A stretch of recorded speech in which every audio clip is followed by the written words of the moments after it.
You grab your keys, your dog's ears drop, and somewhere between the door and your car, a little voice in your head says, "They're going to be fine." And honestly, they might be. But there is a version of you leaving that makes everything worse for your dog, and a version that genuinely helps.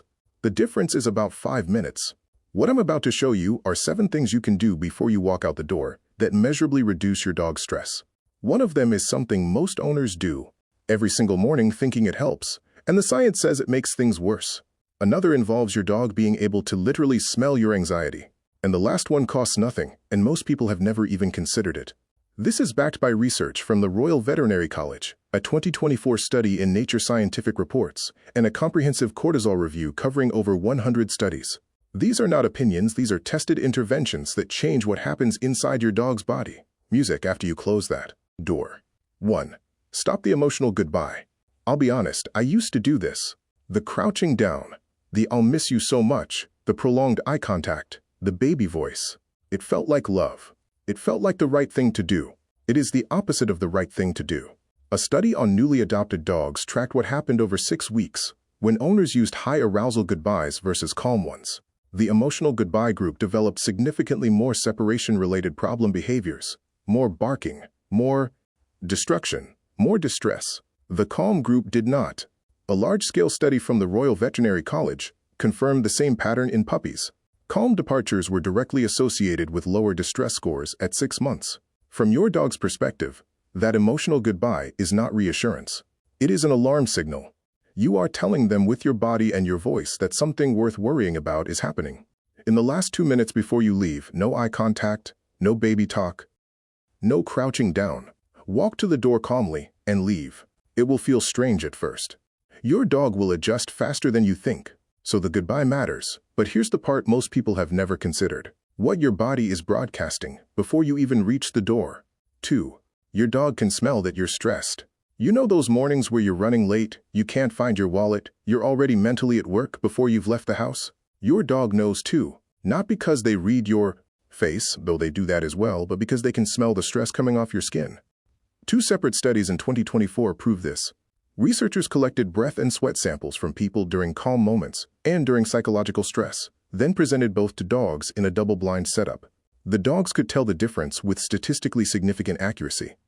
But here's the part that matters for this video. When a second team exposed dogs to stressed human odor before a cognitive bias test, those dogs became measurably more pessimistic. They made more negative decisions. The smell of human stress literally shifted the dog's emotional state toward anxiety. And if that is what an unfamiliar person's stress does, imagine what yours does. Your dog knows your scent better than any other scent on earth. Start your departure routine 15 to 20 minutes. If you're rushing, take 2 or 3 slow breaths before you do anything else. Move deliberately. Slow your gait. Your dog's nervous system is syncing with yours. Make that work in their favor. You've calmed yourself down. Now it's time to set your dog up for the separation itself. And this next one is simple, cheap, and remarkably effective. 3. Give them a job before you go. The hardest moment for your dog is the first 5 to 10 minutes after you close the door. That's when cortisol peaks. That's when the barking starts, the pacing, the scratching. If you can get your dog through that window in a calm state, the rest of the absence is dramatically easier. Researchers tested dogs using food enrichment toys, like a Kong stuffed and frozen overnight, versus a regular food bowl. The enrichment group had lower cortisol, better heart rate variability, and showed more natural foraging behavior instead of stress signals. The key is the time engagement. A frozen Kong keeps a dog occupied for 15 to 20 minutes, which carries them right through that critical post-departure cortisol spike. Stuff a Kong with their regular food mixed with a bit of yogurt or peanut butter. Freeze it overnight. Hand it to your dog 1 to 2 minutes before you walk out, not earlier. If they finish it before you leave, you've lost the window. And keep this toy exclusively for departures. That's what makes it special. The Kong handles the first 10 minutes, but there's something you can leave behind that works for the entire time you're gone. Leave your scent behind. Your dog has roughly 300 million scent receptors. You have about 6 million. Their entire world is built on smell, and no smell on the planet is more important to them than yours. A controlled study gave dogs with separation anxiety either their owner's scent, their owner's voice recording, both, or neither during separation. The dogs exposed to the owner's scent showed significantly lower cortisol. The voice recording alone No significant effect. Your smell calms them in a way your voice does not, because it activates brain regions tied to social bonding and triggers a small release of oxytocin, the same hormone that bonds a mother to a newborn. Wear a t-shirt for a few hours the evening before.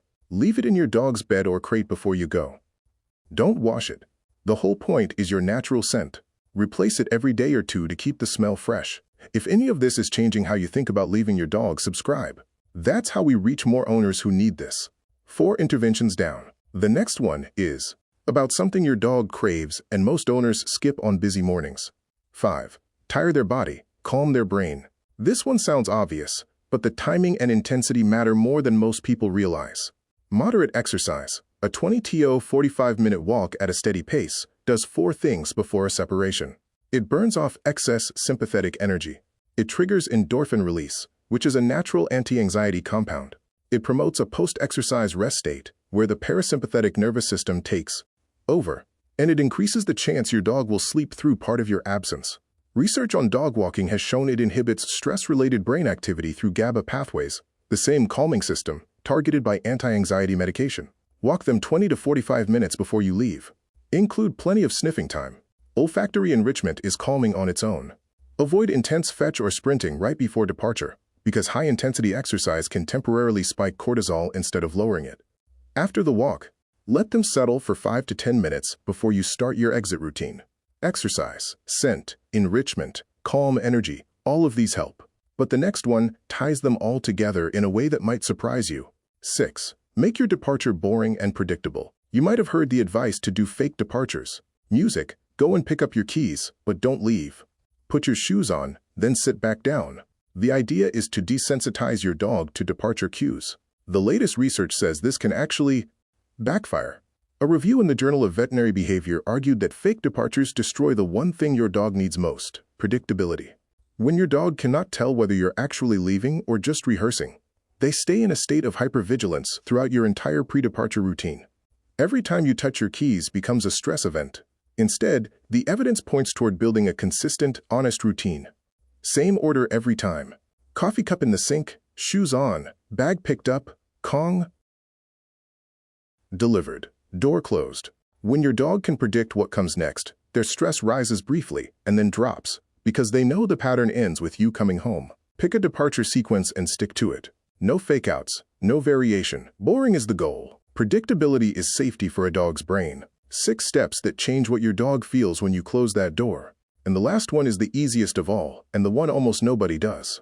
7. Leave the right sound on. When you close the door, your house goes quiet. And in that silence, every outside sound, traffic, a neighbor's door, footsteps in the hallway, becomes a potential trigger. A 2025 study found that dog-specific relaxation music significantly reduced stress tempo, around 50 to 60 beats per minute, has been shown to lower heart rates in kennel dogs. The music does 2 things. It masks environmental sounds that could spike arousal, and the slow tempo may gently entrain the dog's heart rhythm toward a calmer baseline. Think of it as background noise that actively helps rather than just filling space. Start the music 5 to 10 minutes before you leave, and let it play while you're gone. Low volume, conversational level, classical slow-tempo piano, or playlists made specifically for dogs. Rotate what you play so they don't habituate to it. 7 things, 5 minutes of your morning. A calm goodbye instead of an emotional one. Managing your own stress before your dog reads it off your skin. A frozen Kong timed to the hardest window. Your scent left behind like a quiet promise. A walk that resets their nervous system. A routine so predictable it becomes invisible. And a soundtrack that fills the silence with something gentle. None of this is complicated, but all of it together changes what your dog experiences after you walk out that door. And that matters. Because they are not choosing to be alone, you are choosing it for them. The least we can do is make it easier. If this helped, share it with someone whose dog waits by the door. And if you want to understand what your dog is actually feeling when they stretch the moment you come home, that video is right here.